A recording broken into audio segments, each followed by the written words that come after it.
Hi there everyone, my name is Daniel from the Seabike school.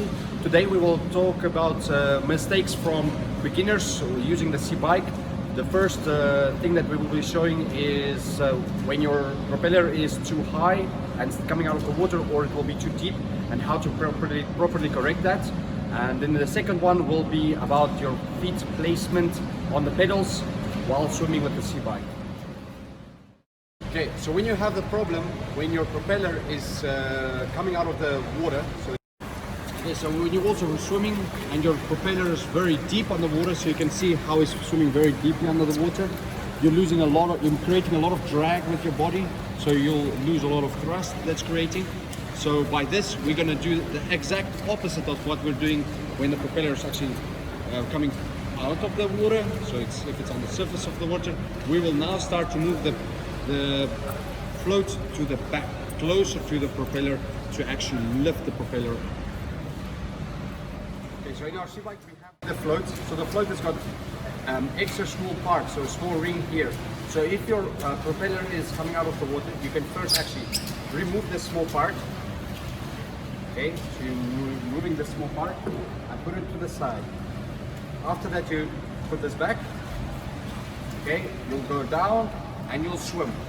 If you swim and you feel your propeller is still coming out of the water, after that you just bring it up and just move it down the frame a little bit like this.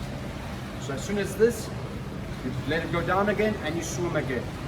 If you feel it's still coming out, you just move this down, down, down, down until you find that, say for instance, like this is my perfect place like this. So I know when I'm coming, I will have it like this. I will let it go down and I can swim. So when you have it like that, that's perfect horizontal in the water, where your propeller is roughly like 5 centimeters under the water. Yeah, so that's it. The float will also be on a different, say for instance, place on the frame if you're using a wetsuit, or if you're not using a wetsuit, if you're swimming in the ocean, or in the sea, or in the pool. It depends also where you're swimming, because different waters got different displacements. So that's also very important that you need to consider when you're actually moving this. So if you're, say, swimming in the pool first and you're swimming like this, when you're going to the ocean, you might need to move it a little bit more forward, because the Seabike will be coming out again. So this is something that you will just adjust on whatever you're wearing or in which water you are swimming. So as you can see now, we actually made it the proper way.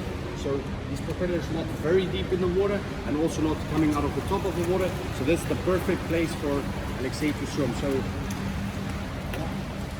when you're going to use just by normal thrusts without smoothly turning the pedals, your feet will be actually sliding off the pedals, and by this you will lose a lot of thrust as well. And you want to have it on the ball of your foot, so you need to gently turn. Okay, so also when you're swimming, you need to have your feet properly placed on the pedals. So when we're going to swim and you have your right side, so this is my side, right? And I'm going to put my feet on the pedals. You don't need to put your feet like this on the pedal, because then your feet will immediately slip off the pedal when you're going to be swimming. So what you want to do is you want to have it on the ball of your foot, where your toes can almost catch the actual pedal. So you want to hold the pedal with your toes. And by this, when both of your feet is like this, you can just very gently, smoothly turn the pedal. So with this, the secret of swimming very easily and very fast with the Seabike is swimming very gentle, turning the pedal, so the gear system will actually do the work and not your legs. So what's happening is like that. If you're going to be swimming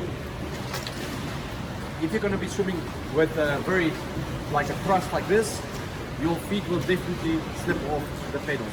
But what we want to do is we want to gently turn the pedal, so you just like gently turning. By this, you'll be more relaxed, and also the Seabike will be performing more better.